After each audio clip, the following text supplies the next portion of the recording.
some time. I mean, our founder, Ken Goldin, he's a big fan of collectibles in general, particularly comic books. And, in around 2017, we started to introduce some TCG items into the auction as well. Had a first edition Pokemon set that we sold at that time, which set records.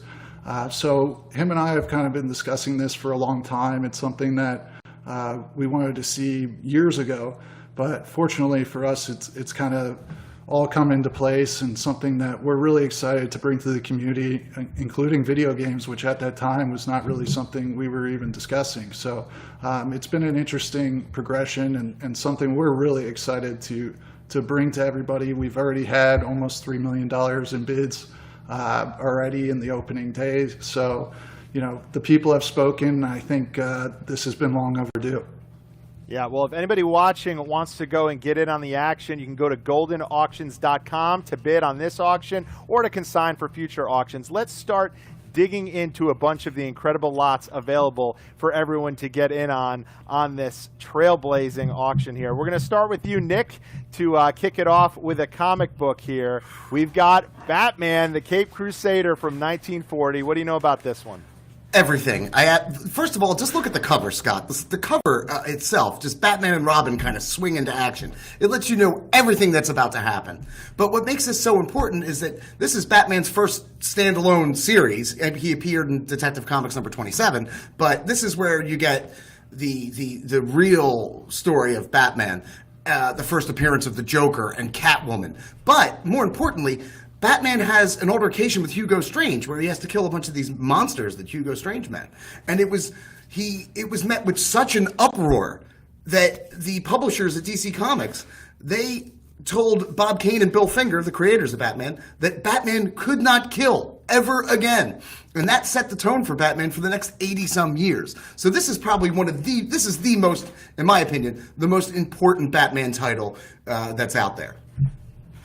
Yeah, and it's really one that's in incredible condition at an 8.0. Yellow covers and yellow in general, even on video games, is one of the toughest colors to sunlight and sun damage. It actually can fade lighter and turn darker if there's any water exposure or anything like that. So in an 8.0, this is actually a Pop 6, which is incredible. And we're estimating this to go right around $1 million. Wow. Hell of a lot number one there. Why don't we take it off to lot number 2, Amazing Fantasy number 15. Nick, what do we got here? All right, Scott, I already told you that Spider-Man's my favorite, right? And to me, this is the most iconic comic cover that's out there. It's the one that most people know, at least that I talk to. And this is the Amazing Fantasy 15. First of all, this is the last issue of Amazing Fantasy that debuted Spider-Man. Stan Lee endeavored to create a superhero that would appeal to teenagers, and he did. He painted Peter Parker as just a regular teenager with the same problems that other teenagers faced. To me, besides the origin story of Spider-Man, getting bit by the radioactive spider, learning that with great power comes great responsibility, to me, I don't think that we would have the Marvel Cinematic Universe without this exact comic. I think that this is the comic that got teens interested in comic books, and I think that has just taken off.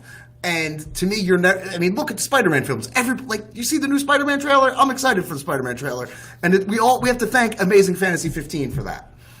Yeah, and with Spider-Man being a former wrestler, I think he would have he would have really enjoyed our last WWE lots, which were really interesting. We were proud to bring to the people as well. This is a rare book. At an 8.5, there's only 12 that have been graded at that level. There is one in auction currently that's going to be breaking records at a higher figure than this. That should really help set the tone for this book. One in this variety we haven't seen come up since 2017. So that one went well into the 6 figures at $400K. So we're hoping for a really surprising result with this book. So we're going to go to video games with lot 3 to talk about Super Mario 64. Sure. So Super Mario 64 was actually my first Mario game that I played, and has a special place for me. It was the first 3D appearance of Mario, and more importantly, it's to this day a game that's streamed live for speed competitions with the Star Challenges. I believe it's about 14 minutes is the record to beat the game currently. And people around the world try and compete. And there's different tricks and different things that have been going on since the early 2000s and different methods of playing. And it truly has been an evolution in the game and a game that many people still play, like I said. The last version of this game that sold publicly in a 9.8 A++, which is near perfect grade, went for over $1.5 million. Well, to lot number 4 here, and we'll go to Nick, because I feel like if there is a Mario of the Sega world, it's this little guy, right? Are we talking about Sonic? Yeah, this is just Sonic.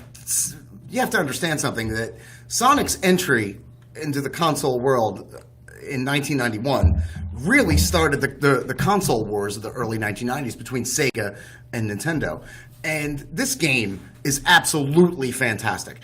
Everything from the graphics, just the 2D, it was a 2D platforming game, and you could run, it felt like so fast. So this game kind of up the platform game genre.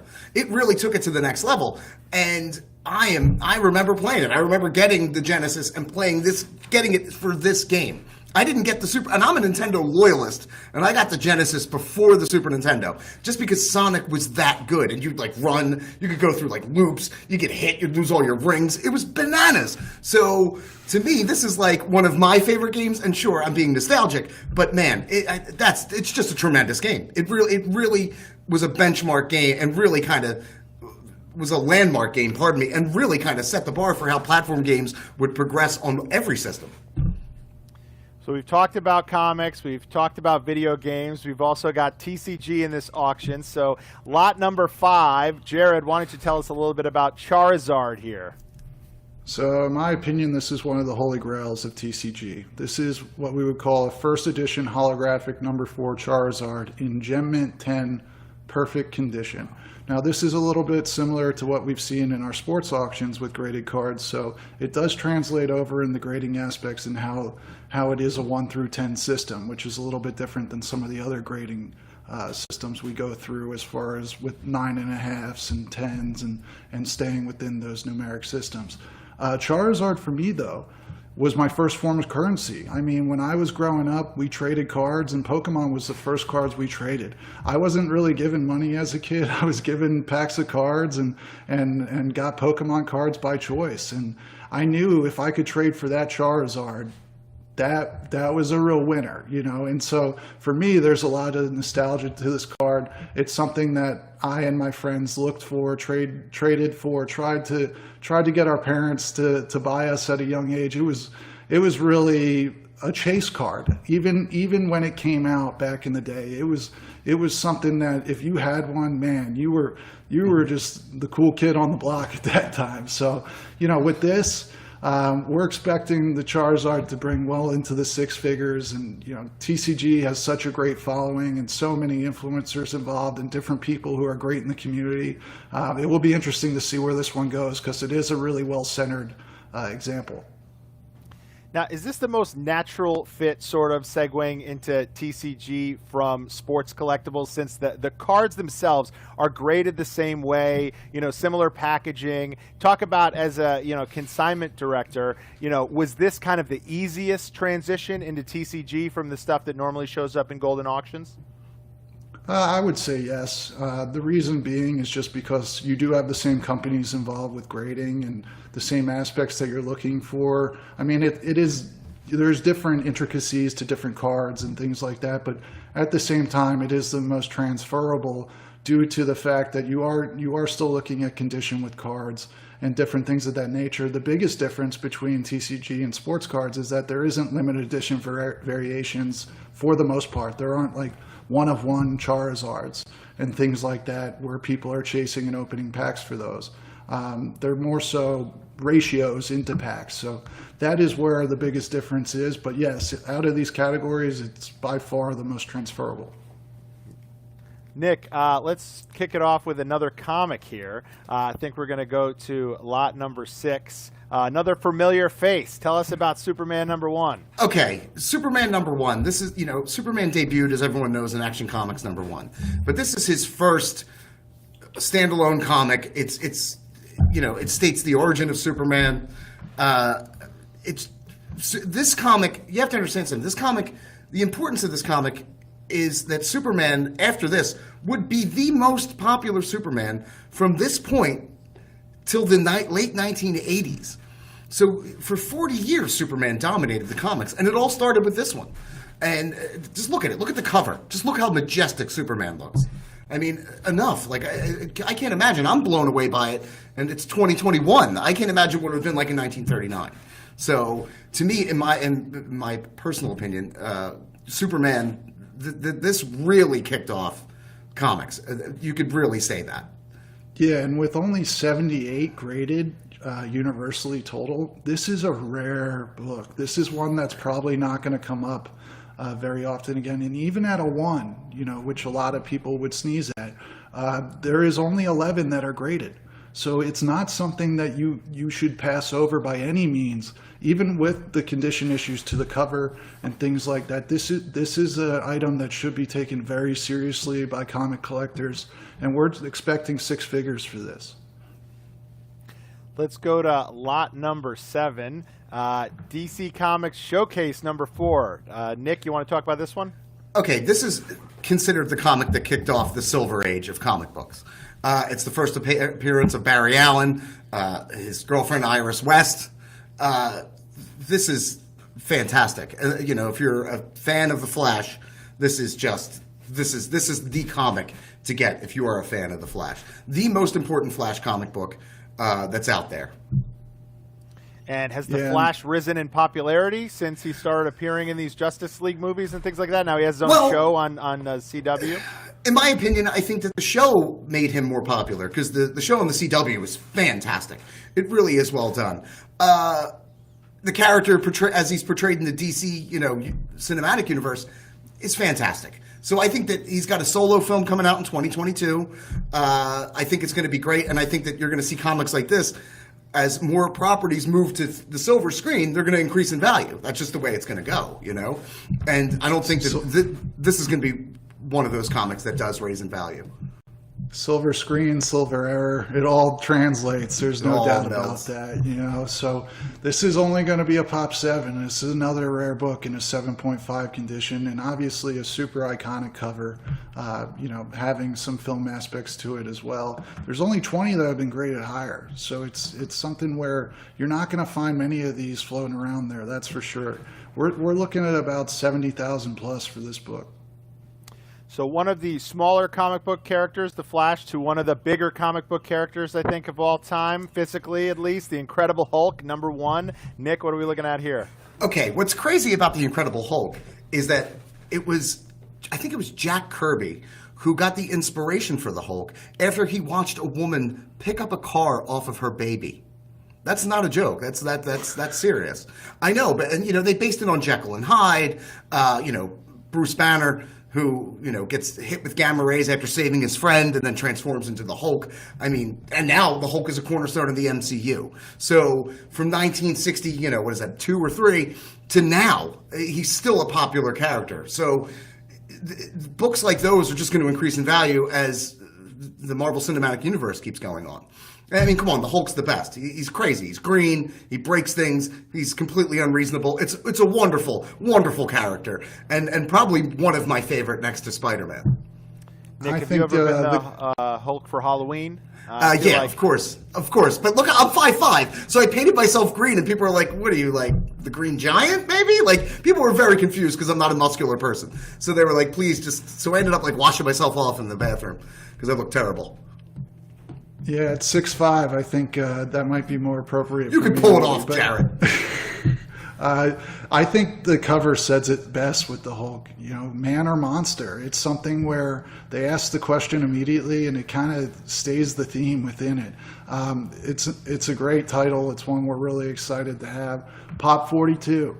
You know, so another rare one, not quite as rare as some of the last offerings, but still the Hulk. For some, that is their favorite character, and we're estimating this to go right around the 50K mark. All right, let's go to lot number 9 here. Talk about Journey into Mystery, number 83, Nick.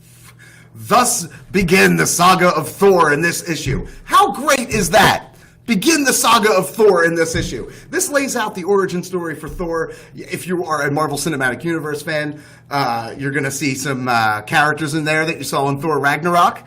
To me, I think that I love Thor. I think that this issue, again, because now, if you look at all these, we've got Hulk, we've got Spider-Man, we've got these, they're still part of the popular culture today. So you cannot underestimate the value of this comic just based on the origin of Thor. They took a Norse god and just modernized it, which was brilliant. Absolutely brilliant, and they gave him an alter ego. He was a doctor, and then they show you the origin of how he remembers that he's Thor. It is a classic comic that is just going to increase in value as time goes on and as Thor becomes more popular. Yeah, I mean, it's great to see him with his Mjolnir right there on the cover, swinging it around his head. It's one of those where, in this condition too, it is a 0.8% of all graded examples. So what that means is that 99.2% of all other books that have been graded by CGC were below this book.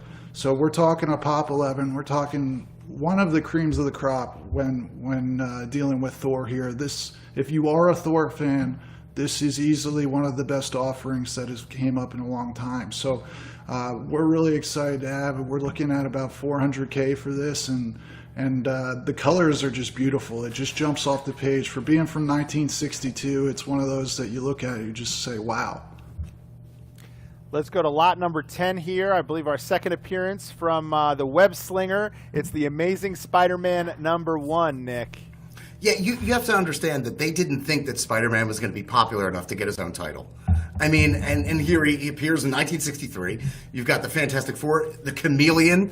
This is one of the best Spider-Man stories out there. And I'm not saying that because I'm a fan. You can take that. But it really kind of sets the tone for how Spider-Man is going to be portrayed from then until now. The kind of wisecracking teenager that's kind of a superhero, but he's awkward. It's perfect. It's such a good book. And I've never held one until recently, until working here. So that was like a really nice thing. I got to hold it, and I was very delicate with it. I treated it like it was, like it was the Holy Grail.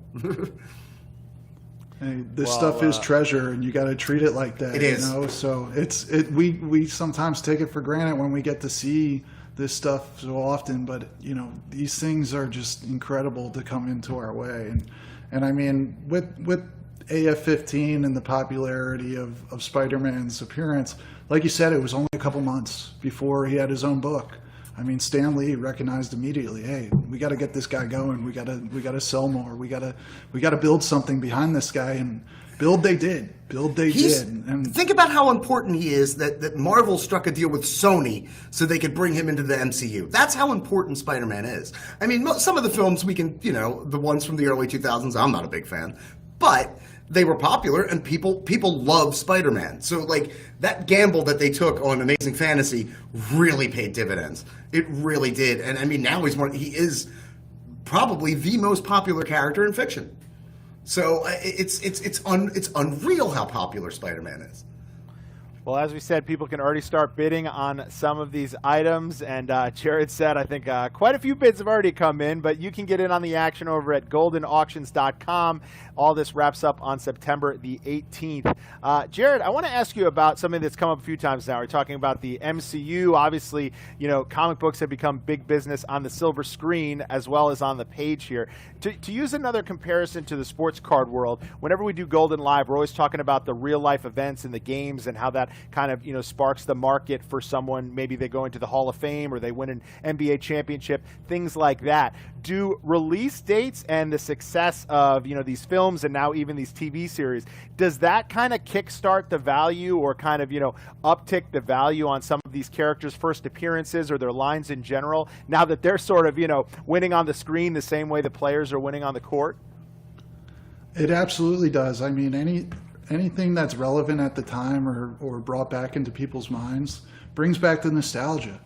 So if there is a film that comes out and it's something that's great, or even if it's not that great, usually you'll see a little bit of an uptick just because people might have thought of that character or haven't thought about that character in a long time. Like Daredevil comes to mind, for instance. That's one where we saw a spike in his books once Daredevil came out and became an IP. And so there are those instances where different shows come out or different spin-offs and things, and different characters will see momentum and movement, and usually it's rightfully so. Usually it's characters or things within the comic realm that have kind of been oversought, and that's why they are getting featured too. So it's one of those catch-22s where it does help, but a lot of the times it's things that particularly should have been looked at more by the collectible universe typically. I mean, think about it like this. The new Spider-Man trailer came out. People analyzed it to see if Matt Murdock, Daredevil, was going to appear. I mean, people, frame by frame, they saw like a side profile and like a shirt, and people were like, it's Matt Murdock, it's Matt Murdock. So if Matt Murdock's in that film, Daredevil, people are going to want to buy those books. Now, all of a sudden, he's back in the conversation.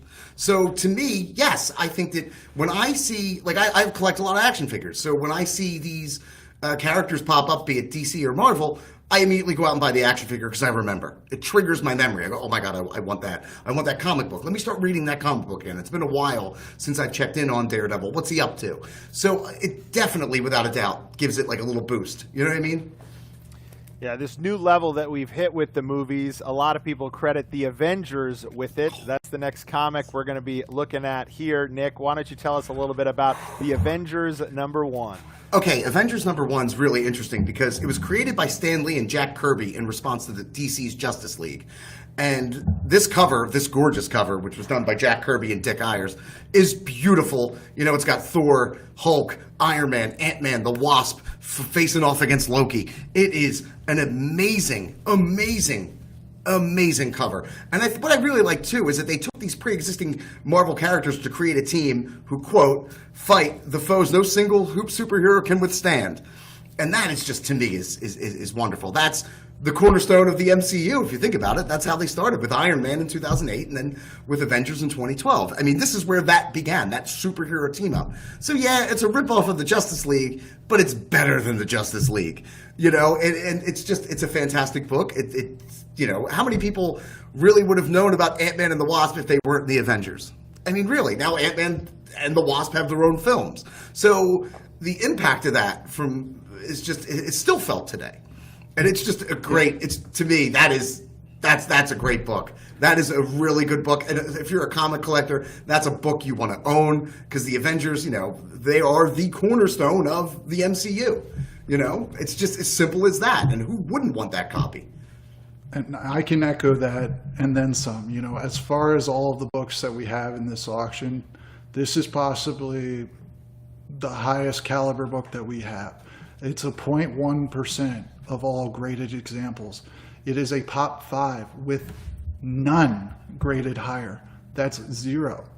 So we're talking about a Grail type in the Silver Age right here. This is a Grail type book. If you are a serious collector and somebody who likes the Avengers, this right here is just an amazing offering, with the color, with the condition of the spine, the pages, everything. This is one of the best in existence. We expect about $400K for this amazing item. While we're on the topic of the MCU, I'm going to put both you guys on the spot. All right, I want both you guys to give me a top 3 MCU films up until this point. We'll start with you, Nick, because I feel like you might have it in the chamber. Jared, you can marinate a little bit. Oh man, easy. #1, Captain America: The Winter Soldier. That's it. That is the best Marvel cinematic movie. Marvel at its best. It's a spy thriller. It's got Falcon. Who doesn't love Falcon? Falcon's my favorite. Just a regular dude, man. Throws on a pack, is like, awesome. Just a great movie. And then I would have to go with Civil War. I really enjoyed Civil War. And then after Civil War, it's got to be Endgame. Endgame is just on your left. Yeah, like I cried. I'm not going to lie. Captain America, when he got I cried when he got that. You should have seen me when he was wielding. Oh man, I can't even get it out. because I think I want to cry. I cried. I am 43 years old. I cried like a child in the movie theater I held my best friend's hand. I was like, will you hold my hand, sir? That's how moved I was. So those are my top 3. And for me, there's only one, and that's Endgame. Endgame to me, I echo you, Nick. Once again, we're always on the same page, It seems like here. That to me is just, bar none, the best that's come out. And it's one of those flicks where you watch it, you laugh, you cry, you get excited, you don't know what's going to happen. About time the end, you don't even know how to feel. It's something where you totally get immersed in it. And for me, it's the best I've seen to date. And I wouldn't even put anything else even up there. Dude, Tony Stark hugging Peter Parker. Like when he saw that, I was like, oh, man, right here. And then my favorite part of that movie is when Captain Marvel shows up out of nowhere and just destroys that ship. Because you forget that she's in the film. And it's like you're so like wrapped up in what's going on, and all of a sudden all the guns turn, and then she just whips right through that ship. I was like, oh, that's so wonderful. So wonderful. Technically, we probably should have kicked this combo off with a spoiler alert, but if you're watching this and you have not seen Avengers Endgame, then I really have zero sympathy for you. But if so, apologies. Before the Avengers, though, there was the X-Men, right? That was sort of the first big major Hollywood Issa link-up movie for the Marvel Comics world. Let's talk about this one here, the X-Men #1, Nick. All right, this is obviously the debut. You've got Angel, Ms. Marvel, Cyclops, Beast, Iceman, Professor X, Magneto. And the best part about this is that Stan Lee wanted to create another group of superheroes, but he didn't want to have to explain how they got their powers. And he was quoted as saying that he couldn't have everybody bit by a radioactive spider. So instead, he created the X gene and he made them mutants. And there he solved a problem. He was able to create a whole new genre of superheroes out of this group. How big are mutants now? I mean, Wolverine. We could be here all day talking about Wolverine. So this book to me is because the X-Men would eventually become, I think, Marvel's most popular book. I'm pretty sure in the 80s. Just a fantastic team. They've introduced so many characters into the Marvel universe over the years that this book can't be underestimated how important it was. And especially as we move into the Marvel Cinematic Universe, moves into mutants. It all started in that book. So I don't know what to tell you. I love it. And Professor X is cool as hell. Think about it. Bald guy, wheelchair, just like using his mind. Amazing. What more can you ask for? You know what I mean? You can't. This is an interesting book when it comes to condition too, because 3 of the corners are pretty dark. And so what that means is if there's any whitening to those corners, you're going to be able to see it a lot easier. So this is a book that has some condition issues. It's a Pop 52 with 70 higher. It's a staple in the Silver Age. And it's something where, to me, being an X-Men fan, it is one of those books, like you said, that I feel like is a must for big-time collectors. All right, let's try to fit one more comic in here. Lot number 17. It's a big guy, though. The Incredible Hulk again, number 181, Nick. 181. 181. You get Wolverine. You get Wendigo, but who cares about Wendigo? You get Wolverine. Wolverine, the greatest anti-hero. We could argue about the Punisher, but I'm a Wolverine kid. When I was a kid, I used to put steak knives in my fists and pretend I was Wolverine. I didn't have many friends. And, but this is important. They were just told, the creators of this book were told just to create a Canadian superhero. That was it. And they came up with Wolverine, adamantium claws and skeleton, and he fights the Hulk. His first day, he's fighting the Hulk. And Wolverine in the comics is 5'3", and the Hulk is massive. So that tells you everything. That issue tells you everything you need to know about what Wolverine's going to bring to the table. And he's the best at what he does. And what he does isn't nice. So Wolverine is this introduction that gave us Wolverine. The Hulk is amazing. I'm not going to talk smack. But Wolverine, come on. The guy, he's got a healing factor. Who doesn't want a healing factor? I stubbed my toe this morning, and I was like, and I cried for like 2 hours. If you're Wolverine, that's not a problem. But the importance of Wolverine, because he really became the cornerstone of the X-Men, and For some, yeah, he kind of still is, but especially during the 80s when he received his own title, he was this anti-hero, the kind of guy, these kind of like lily white superheroes in the X-Men. Oh, we're going to do good. And then Wolverine has claws and kills people. Like, he was like that needed dangerous element that the X-Men so desperately needed. And because you would think if there was no Wolverine, you're like, well, how are they like getting things done? Because Cyclops shoots people with his eyes, but he's never killing anybody. You need someone like Wolverine on your team. So to me, the introduction of Wolverine is almost on par with Spider-Man, because I feel that he really, come on, the X-Men films from the early 2000s. The most popular character of all of them was Hugh Jackman as Wolverine. I mean, people want Hugh Jackman to come back. Wolverine's this just gruff character, has a mysterious past. I mean, they've elaborated on it finally, but the kind of like anti-hero bad boy that you get with Wolverine, it just adds a just different and more adult dimension to the X-Men comics. Yeah, and I mean, for me, it translates into sports too. Growing up in the Philadelphia area with one of my favorite athletes being Brian Dawkins, who was a huge fan of Wolverine. He would come out to the out of the tunnel crawling and doing things, like trying to replicate the fact that he is a smaller individual and he would hurt people. He brought the pain, and there was no doubt about that out there. This book, it's one of those where in a 9.8, it's impressive. There's only one graded higher, and usually you don't see CGC's 9.9. So it's an interesting pop where there is one higher. We're estimating about 45,000 for this, and being the fact that Wolverine's in there, that could be on the lower end. All of these items, as we have said, are available to bid on up until September the 18th. GoldinAuctions.com is where you can do that. Let's segue into the world of video games for our next lot over here. I believe it's lot number 21, which is Super Mario Brothers. Who wants to take this one? Jared? Oh, man. Jared, I think I should let Nick take no, I think you should take these NES. All right. This is your system, my friend. I'm given to fits of hyperbole, and I've been kind of funny here today, or I've tried to be. The importance of this game cannot be underestimated. This single-handedly resurrected the home console industry after Atari had crashed the entire market in 1983. This game was so wildly popular, it was a launch title for the NES. It sold 50 million copies. 50 million. Sure, we could argue that it was bundled with the system and this, that, and the other, but it really, really set the tone for platform games and was just so much darn fun. Mario gets a flower, you can shoot fireballs. How great is that? You get a mushroom, you get bigger, you can break blocks.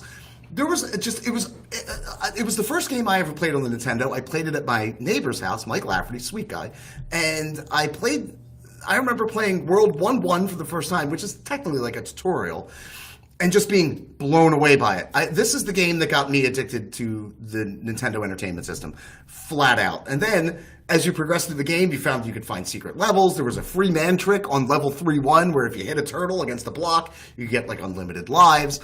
The swimming boards were a nightmare. Mario had to swim, go through fire. It was crazy.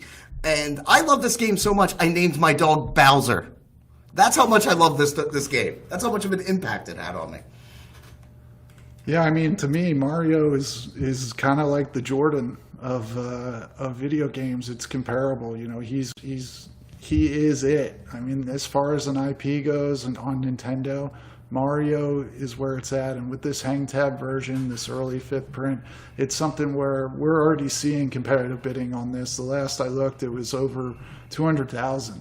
So we're expecting a lot on this, open estimate on most of these video games. But for this one, obviously it's going to get well into the 6 figures, and it's going to be a cornerstone to someone's collection out there, because these types of early print Marios, they just don't pop up. Let's move on to lot number 26 here. Nick, what do you want to tell us about The Legend of Zelda? I've heard of this. Oh, man, this is the gold cartridge. Alone. There were no other gold cartridges. And the fact that it had that little cutout in the box that you could see on the inside. The Legend of Zelda Jesus, this is you might see tears. I remember when the game opens up and it kind of the screen spreads and you have to walk into a cave and it's dangerous to go out there alone. Take this, and you're offered a sword and no direction whatsoever, none. You just kind of have to figure it out. It was like the first kind of like open world game that we're so accustomed to these days, especially if you're a fan of Breath of the Wild, as I am. And I remember spending hours playing this game because there were no guidebooks, there was no internet, so you had to learn things from talking to other people. So these Nintendo games really brought different people together at school on the playground. So if so-and-so, even though if you weren't friends with them, knew where the last dungeon was in that game, you talked to him to find out where that dungeon was, because I couldn't find it on my own. And there was 2 candles you could get in the game. One you could only use to like light once on the screen, the other was unlimited. So you had to like burn all these bushes to find like secret like heart containers and secret passages to dungeons.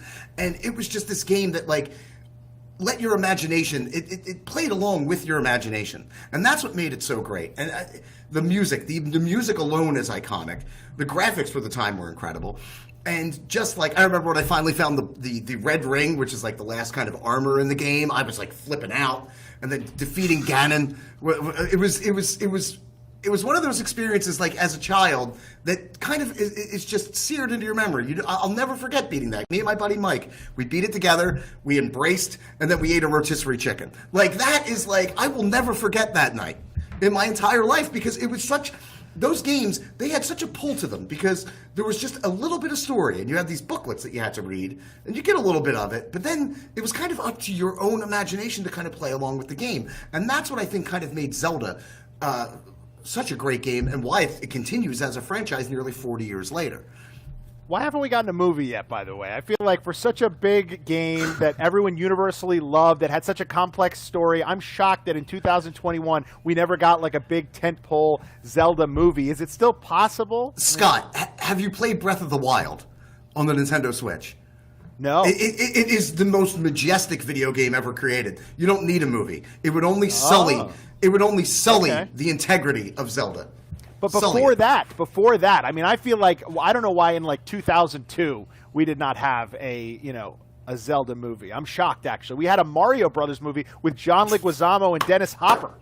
Love that movie. It's so bad. It's so bad. It's awful. We've had an Assassin's Creed movie with Michael Fassbender. It almost ruined his career. I mean, where's Zelda, right? Anyway. I don't want to say it. That's a fair question. I don't want to say it. Let's go to another major video game franchise here, Final Fantasy, and it's lot number 28. Okay, Final Fantasy. Only 700,000 copies of this were released in North America. This was really, I think, one of probably the best RPG on the Nintendo. Easily. The light warriors, they have to relight the orbs. And what's really cool is that, like, you go halfway through the game and then you get this upgrade where you become an adult. It is a fantastic game that kicked off the Final Fantasy franchise that persists to this day. And Jared, what thoughts do you have on Final Fantasy? Is this the one? Because this franchise continued on, right? Like, it's not just this game. There was also future versions of this game that did very well on different systems and whatnot. Do you feel like Final Fantasy's up there with the Marios and the Zeldas of the world as far as franchise notoriety goes?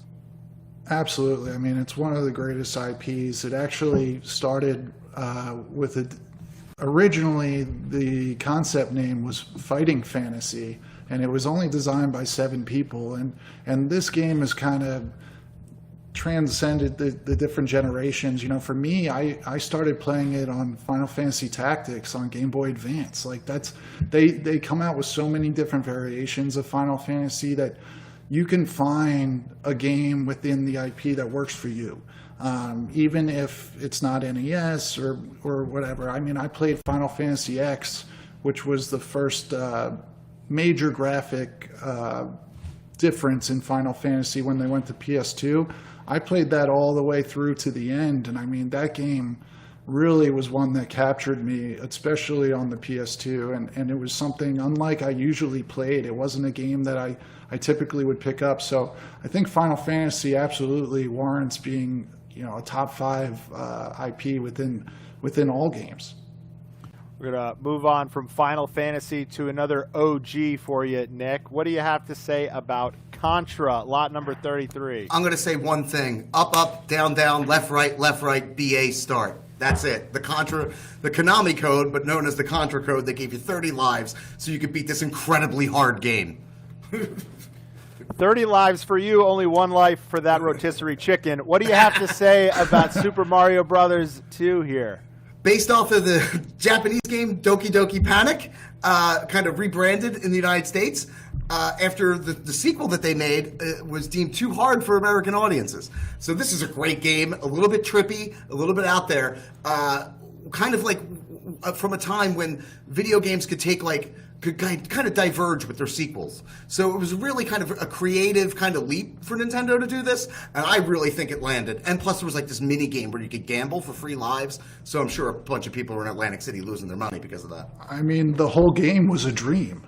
Yeah. That's how out there it was. I mean, it was a dream. From start to finish, it was a dream. So you're right, crazy game. They definitely went a little bit outside of Mario's boundaries. I feel like they kind of honed in a little bit later after this game with Super Mario 3. A really rare copy, an earlier edition, and we're expecting around $40K for this. As you said, a trippy game. Maybe Mario not the only one eating those mushrooms. Lot number 38, Zelda 2, The Adventure of Link. What do you got here, Nick? Yo, I love this game. I really loved it. A lot of people hated the sequels for Zelda, Mario Brothers, and Castlevania. I was a big fan. I like a little bit of adventure. I like a little bit of creativity where people take it out of the box, had a totally different perspective. I introduced the magic meter, had a little bit of RPG elements. Fantastic game to play. If you've never played it, go back. It's really one of those hidden gems. Now, this next one is one of my personal favorites. No flashy characters involved in Tetris, but this was my dentist chair game. I'm waiting for the dentist to come in. They hand me a Game Boy. I'm going to town on Tetris. What do you say about this one, Nick? Scott, my favorite thing about Tetris is that every mother, now this was 1989, 1990, they would sit there with their Game Boys and just chain smoke and play Tetris. That's my memory of this game. And I love this game because it was a puzzle game. It was difficult. I mean, it was as the speeds increase, it was one of the most frustrating yet rewarding games that I've ever played for the Game Boy. Is there anything more fulfilling than when you've set it up perfectly and all you need is that long one on the side and you get the long one, but it's going fast, but you get it over? Oh, man, nothing better. Nothing better. It's the first game in space, too. Oh, I didn't even know where it was. It could have been taking place in a boardroom. I was just like, I don't know, stuff's flying around. Let's go to our first sports game, I believe, that we're talking about here, right? Our next lot up is a famous one, Tecmo Bowl. What do you got for this, Nick? Okay, first of all, it's the first football game that had a license from the NFL Players Association, except for Bernie Kosar and Randall Cunningham, and they were QB Browns and QB Eagles. Also, the unstoppable Bo Jackson. Unstoppable. Everyone's seen the commercial with Kia, but Bo Jackson was literally, when I tell you, unstoppable. There's never been a video game character as dominant as Bo Jackson. And this Tecmo Bowl is important because it set up its sequel, Super Tecmo Bowl, which is the greatest football game ever made. Yeah, and I mean, we've kind of not talked about sports a lot, which is what we've done here for many years. And sports games absolutely have a place within video game collecting. I mean, it's an avenue where, from football to FIFA to any sport, even some of our later offerings here that are coming up, they really do have a place within video game collecting. And so, if you are a sports card fan or someone who's maybe not dabbled into the video game collecting scene, it's a good way to get in. Most people who are sports fans do play the sports games, and obviously Tecmo Bowl was one of the first, and it was something where it was big for football. Yeah, you hear that reference to this day when someone like runs over everybody on SportsCenter. They're saying it's like Bo Jackson from Tecmo Bowl. I've seen people get Tecmo Bowl cartridges signed by Bo Jackson at conventions and such. So yeah, definitely an absolute killer on the field in that game. But let's go to literal killers and murderers in the world of Mortal Kombat here. Lot number 61. What do we got, Nick? Mortal Kombat. First of all, it was released on Mortal Monday, which is like the best name for a launch. But the Super Nintendo version doesn't contain the fatalities or blood, which is a bit of a letdown when you're like 14 and you're hoping to rip a skull out. But wildly popular fighting game, wildly popular, even on home consoles, with graphics that look, they were motion capture graphics, so they looked very, very realistic. One of my favorite fighting games. And Jared, this has actually gotten a lot of, this one is one that connects with a movie for me, actually, because I loved the movie when I was little, and it's something where I actually saw the movie before playing the game, and so I was one of those odd people that connected the dots afterwards. And Mortal Kombat in this kind of condition, it's no surprise that it's already getting tapped on for a few bids at the moment. It's something where I expect this game to be highly competitive with collectors. It's one of the best fighting games ever, along with Street Fighter 2, in my opinion. And so in this kind of condition, especially with the black box and the condition issues, I feel like this could be one that truly is an open estimate and one that is a surpriser. Yeah, Mortal Kombat was sort of currency as a kid because you'd have friends or you'd have kids on the playground whose parents wouldn't let them play it or have it, and if you had it, they'd want to come over, or you'd show up at a kid's house and find out he didn't have it the hard way. Well, what do you mean your mom doesn't let you have Mortal Kombat? This is terrible. It also prompted, at least. It also prompted the creation of the ESRB, which is the video game rating system. So it was so violent that it caused the video game market to be regulated. Literally taught me the word fatality. Like, yeah. Why does a third grader know the word fatality, right? Like, you really shouldn't know that until, I don't know, when you're 15, 16, you start hearing about the Civil War. Third grade, Mom, what's a fatality? You're learning. I'm taking that game away from you immediately. Let's go to lot number 66 here. And what are we talking about? We're talking about, the Sega Genesis Kit emulator. I know nothing about this, Nick. You're going to have to educate me here. Yeah, me and Jared can clue you in. This came from a developer, a guy who worked on video games, and you don't see these. This is the first sealed emulator that we've ever seen. This is a development, so they would use this in the development of the games. And this is probably one of the most rarest pieces that we have in this auction. Yeah, I mean, these kind of kits were used at Sega. These things were not meant to really leave the studio and to be brought elsewhere. It's a situation where in sealed format like this it's incredibly rare because these were used by workers in order to kind of change up the games on the computer and really try and figure out what's going on with the system. And it's a unique and quirky item, and it's a part of video game memorabilia, which we're actually going to have a lot more of in our November auction, which is going to be following with some signs and a lot more type of things like this, where we're getting a little bit more interesting. Let's bring it back to the sports world in quotes. A lot of people say Shaquille O'Neal can do anything. I say Exhibit A, Shaq Fu. Nick, no, what we he got can't. here? This is probably, Jared's going to have to elaborate a little. This is one of the worst video games ever made, which is why people love it. It's like a bad film where you just continually watch it because it's horrible, like The Room. This is so bad, but so good. It's just so good. And although Shaq dominates on the basketball court, there are limitations to his talent. Yeah, I always find it funny because I imagine being the photographer for this cover. I'm just like, what are we trying to get him to do here? And the funny part about it is there's a different cover for the NES variation. So they clearly weren't sold on one image. And obviously it's a bit of an artistic masterpiece, the cover as is, with Shaq showing his full potential of his probably 15-inch hands. Who knows how big those are.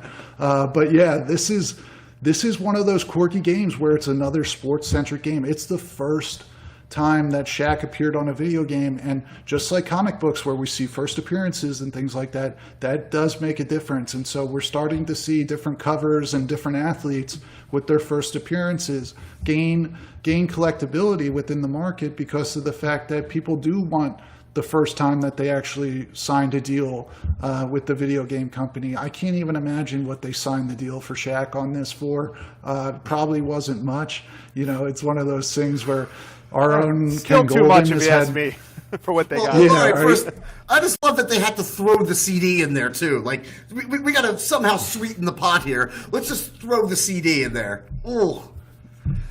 But it's interesting. You mentioned that this is like one of the worst games ever, Nick. Jared, do you feel like most of the games we've been talking about today are these iconic titles, and when you think of the pinnacle of all these game systems, they're the first game or the most popular games, the Zeldas of the world, and then now we have the worst. Is it almost now 30 years later when it comes to being collectible worthy? Is it better to be the worst than the 500th best? You know what I mean? Yeah, I would say so. It's something where we're just talking about what you connect with. If you can flat out say that is the worst game I've ever played, you're going to remember that, and that actually does kind of set itself aside from other games. So you might jokingly buy that just knowing, hey, I hated this game and I think it's funny that I had this. For me in particular, I was scared of The Nightmare Before Christmas when I was little. Getting outside the category a little bit. And Oogie Boogie scared me, and I had to leave the theater with my parents. So I ended up buying a production drawing of Oogie Boogie for my own collection, being like, hey, now I got a Tim Burton original, and it's something where it scared me. So even sometimes bad memories and bad nostalgia does bring value. And, that's one of those instances where it does hit the feels, and it's something where it is a particularly niche market. I'm sure not everybody's looking for Shaq Fu. But at the same time, if you are a sports collector and you're someone who's into this, that is a game you should not pass up due to rarity. That is for sure. I mean, we've kind of making fun of it and talking about it, but the fact that it was so bad does make it rare. A lot of people threw it away and or just weren't interested in it. A lot of these wound up in the garbage, right? I want to ask about another atypical item that's coming up. We talked about the emulator before. Jared, I want to ask about this next one we have. It's in relation to Grand Theft Auto, but it's not a game. It's a script here. Yeah, so this is probably my favorite item in the entire auction, especially in video games, if I had to choose. So Grand Theft Auto, everybody knows about Grand Theft Auto 2 and 3 and everything that's come after on PS2 and everything like that. But Grand Theft Auto actually started on the PC. And so what you see there is what's called a long box PC game, which everybody kind of remembers. They were these big, bulky PC boxes. And anyway, before you put out a game, you kind of got to build the outline of the game. And so what this is a script that goes over the mission statements, what you need to accomplish in order to go on to the next level, and also the things you cannot accomplish in order to succeed. So, for instance, there's pages in there that say you cannot steal the car, or you cannot blow up the car, or you cannot you have to bring your wife in the car or you'll fail the mission. So this is literally the shell work to the original Grand Theft Auto game, which to me is a piece of video game history. And this came from an employee of the game, a developer, and is going to be coming with a letter of authenticity from him as well. And it's something I'm really excited to see how it does, because personally, to me, that game means a lot. It was one of those games when I was younger where you could push the envelope, and maybe your parents didn't know that stuff was going on in Grand Theft Auto 2 or 3 that you were playing, and you could kind of get away with some stuff on the screen that maybe you weren't allowed to watch on TV and or, in movies. So it was one of those games for people of my generation where it really did push the envelope. And when you look at it on the PC game, it is totally different than what you would think. And it is a pretty funny looking game, and you might get motion sickness if you play it. But at the same time, it paved the way for what we know today. Yeah, Nick, any thoughts on this this script that we're looking at here? Does that stuff connect with you as well? The kind of behind the scenes, the stories behind the scenes, as well as the games? Yeah, I like seeing how the sausage is made. So this was like a glimpse into how these games are made and how they're developed. I had no idea until that fail script came across my desk that this is how they plotted games out. No idea at all. So to me, it was a learning experience. It was fantastic. Yeah, before kids can drive Grand Theft Auto, they can skate. And Tony Hawk was a big game, I know, when I was growing up. Let's talk about 1999's Tony Hawk Pro Skater, Nick. Jared, you're a pro skater Yes. guy, aren't you? Yeah. I absolutely love this game. So actually, with Tony Hawk Pro Skater, it was an interesting development. You know, nobody knew if a skating game was going to work. There really wasn't something before Tony Hawk to go upon. And Tony was working on this trick called the 900. It was going to revolutionize pro skating. And so part of the marketing agreement and the plan was that Tony was going to land the 900 at the 99X games. And then that was going to be put into the game for people to accomplish as a trick. And lo and behold, Tony Hawk landed the 900 at the 99X games 1 month before the release of this game, and the rest is kind of history. It took off as far as popularity, and there's for good reason. Okay. A lot of people like to skate, but they might not be able to, and it's something where it kind of puts you into this real realm, but also something you might not actually do in real life either, you know, doing kick flips and different stuff like that. Like most people can pass around a ball or do something in sports games, but in Tony Hawk, it kind of took you to another level of fantasy. And for me, you know, Tony Hawk 1 and Tony Hawk 2, those are one of the best games ever. And the PS1 version came out before the N64 version, so I have to tip my hat to that copy. Yeah, all-time great soundtrack, by the way, on that game, for sure. Absolutely. Let's go to our final category here, TCG. We're going to talk about the Garbage Pail Kids to kick it off. Oh, yeah. These are the best. These came out in 1985, and they were a parody of the Cabbage Patch Dolls that were all the rage in the 1980s. But they had comic abnormalities, deformities, suffering, terrible pain, and death, and these were given to children. Like, they caused such an uproar that they were banned in schools. And here's the best part, is that they were created by a Pulitzer Prize winner by the name of Art Spiegelman. So it's really kind of funny. And they caused, I used to buy these from a drugstore called the Apothecary. I used to walk up and get a pack, and they were stickers, they were, I'm telling you, hilarious when you're 7 years old. Perfectly funny. What about you, Jared? Any thoughts on the Garbage Pail Kids? So the Garbage Pail Kids were actually one of those things that came a little bit before my time, but as far as artwork and pushing the envelope as with cards, they really did set the tone as far as trying to do something different. It's not technically a part of TCG, but at the same time, I feel it does have a place, and it was one of the bases to the pyramid that helped create the card category that we're now talking about. Let's move on in the category to lot number 125. This is a big one, Magic the Gathering. What do you have to say about this, Jared? So Magic the Gathering is one of those interesting TCG categories where people actually play the game a lot more than they collect the cards, and it's a lot more of a engaging community as far as being a part of playing and being a part of what goes into the game. And what we have here is actually what's called a beta edition factory sealed booster pack. So this is the second type that came out ever. There was alpha, which was the first, and then beta the second. So these types of packs in any condition sealed are super desirable, and something where these cards in here, they might be cracked open and played with and put into sleeves, you know, kept in good condition, but actually used and played with, and might not actually be graded.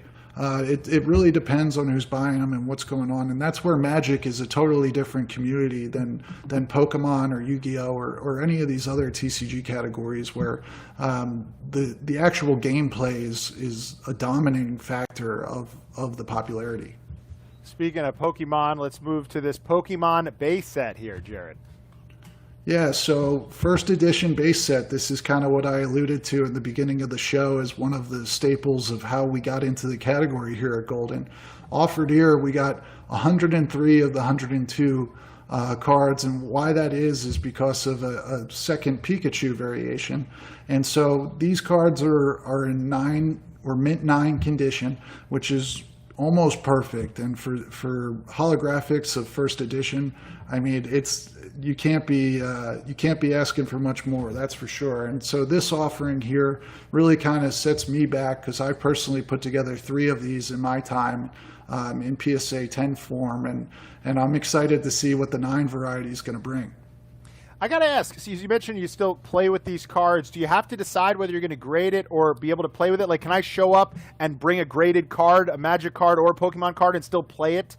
Is that possible? Or once it's graded, you can't use it anymore? How's that work? You can show up with what's called a phantom card, and so you can then play with the card and have it on the side, and then use a black or a standard card that represents that card, and that way you're not actually putting condition issues to the card. And people have been doing that with Magic for a long time. I mean, it's something where if you walked by people playing Magic, you wouldn't know what all the black cards and the different things on there are, but that's what it is that people don't want to damage their cards, and they might not be graded either. So it's one of those weird situations where even the loose cards have a lot of value. Yeah, that's what's different here with the video games. Obviously, once you're grading the video game, you can't take the video game out of the box. You're not using it anymore. But here it's kind of, dual purpose. Let's move on with the Pokemon lot number 152 here. A Red Cheeks Pikachu. Yeah, so this is what I was referring to, the 103 and 102 variations. So there was 2 types of Pikachu. Pikachu didn't get a holographic. And if it did, it might be more expensive than Charizard. That's another conversation. Many would argue that Charizard would still be king as far as value and collectability. But Pikachu did get 2 variations. The Red Cheek variation is actually the more rare variation compared to the Yellow Cheek. And this card in particular came from a special consigner, John Kernicki, where we did a consigner confidential on, where he names as many Pokemon as possible. I mean, it comes from a true collector, and that's one of the things I will say that we haven't really mentioned about this stuff. A lot of these items are not as highly traded as sports cards. These are coming direct from people's personal collections, and once they're purchased, they're probably not going to see the light of day for quite some time. These are things that legitimately are hard for people to give up. I mean, I've taken collections and different consignments where people will ask me, "Hey, do you mind putting this aside for me? Because if I sell everything else, maybe I'll want this back because I honestly miss it." And so that is one of these weird things with this category compared to sports cards, which is more highly traded, obviously has its hardcore collectors. Don't get me wrong. People love their cards and things like that. But at the same time, it's not as traded as the sports cards. Let's go to our next lot here. I believe it is also Pokemon. It is Lugia Hollow. Did I say that right there, Jared? Lugia. So Lugia is the equivalent to Charizard, but in the 2nd generation. So you had your 1st generation games, which were blue and red, and then the 2nd generation came out, which were gold and silver, which in my opinion and many others are hands down the best Pokemon games that have ever been made. And so, there's some argument there, obviously, but this card would be similar, like I said, to the Charizard, and is way more rare. I mean, as far as population, we're talking only a pop 43, and the reason for that is you see the white background and the white holographic foil shows a lot more scratching compared to darker foils. And Charizard has a red foil background. Therefore, some minute damages do sometimes get through as far as the grading process, where when you have a white background similar to Chansey of the 1st edition and Clefairy, which are extremely rare in 10 condition, it's a lot harder. So this in a pop 43 to me is an all-time card and something I would be seeking more than even the Charizard, but as far as value, it's not in the same ballpark. Speaking of value here, let's talk about this item. It's pretty interesting. It is a Legend of Blue Eyes case. So talk to us about lot number 176 here. Explain it to everybody, Jared. Yeah, so we had some experts come in because these cases are incredibly difficult to authenticate. They're so rare. And so we had some experts come in, some YouTube experts named Ruxin and Vintage Yu-Gi-Oh! And they actually did an authenticity video opening the case and showing the contents inside, which are 12 first edition Blue Eye booster boxes, which could possibly contain the chase card, which is the Blue Eyes White Dragon.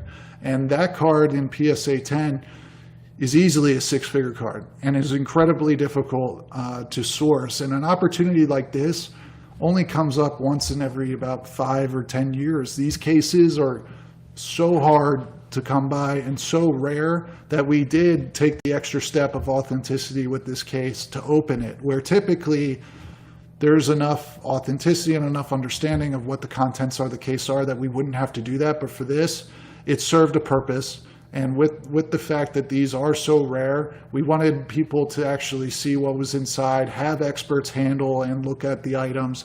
Not like we don't handle and look at all the cases, but with this, being that it is a six-figure plus item, we wanted to go above and beyond. And for anyone who purchases this, I mean, this is your best chance to get the Blue Eyes White Dragon. I mean, I know there was one recently that sold in a PSA 10 format for an undisclosed figure. And if you could get that card, I mean, like we talked about with the Charizard First Edition 10, that's another grail in the TCG category. I think we're going to round it out here with our last lot, and I believe it is our good friend Pikachu one more time, Jared. Yeah, so Pikachu came back in 2016 for an anniversary and was actually done in 24 karat gold format by a jeweler in Japan. And so these are typically in plaques where they're displayed and hung on walls. And there's only been 2 that have ever been graded. This being a Pop 1 example in a PSA 5. It's an incredible card and a piece of art to me. Not like all cards aren't art, because I have that conversation with people a lot. I do believe cards are art. But this card in particular has been crafted by a jeweler. It is 24 karat gold. And like I said, it's only the second one that PSA has encountered. And we had to jump through hoops to even get this thing across the pond, because it actually came from the UK. And what you wouldn't think about are some of the hurdles that we have to overcome as consignment directors are, hey, how do we ship gold across country lines? You know, that's something you wouldn't even think about, but that's actually an issue. You know, same thing with diamonds. You can't ship those. Like, there's regulations and there's different things involved with that process. So we had to make sure we did that right, and we got the card, and then we sent it to PSA, and everything was actually highly coordinated because of the fact that it is such a rare item and it's made out of 24 karat gold. If anything was to happen to that, man, it's going to disintegrate. Talk about condition sensitive. I mean, to me, that's a lot more condition sensitive than cardboard. The highest grade in that's a 6. So that's an incredible item. Wow. Well, incredible item to wind down on here. Want to remind everybody that September 18th is the last day to get in on the action, but why wait till then? Start today. Go to GoldinAuctions.com. I do want to get some parting thoughts from you guys. We'll start with Nick. Nick, anything you want to say about Goldin entering into broadening their universe with the comics and with the video games and with the TCG here today? I think that we're going to continue to give our customers the greatest product. And we have so much in this auction and more to come. And I'm really looking forward to our success in this sphere.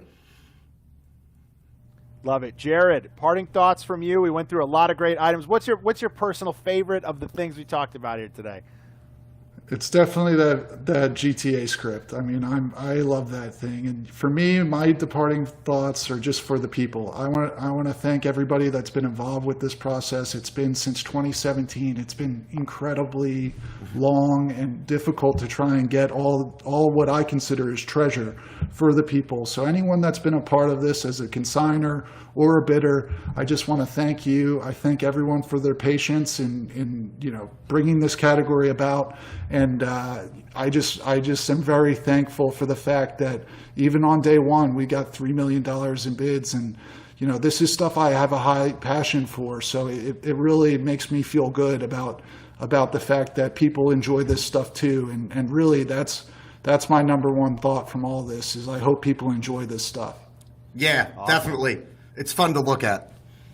Well, thank you guys for joining us here today. This is just level 1, I guess, to use a video game analogy. And the party doesn't stop here. You can go on Instagram, Goldin Auctions Instagram account. It's going to be Ben H., head of social, will be going live over on Instagram. We'll take some of your questions to elaborate on some of the stuff we talked about here today. And, of course, you can bid now at GoldinAuctions.com. It's the first ever comic, video game, and TCG auction here at Goldin. Had a lot of fun talking with you guys here today about it, and I have a feeling this won't be the last one where we unpack some comics and video games and TCG. Thank you guys for joining us. I'm Scott Yager. We'll see you next time on Goldin Live.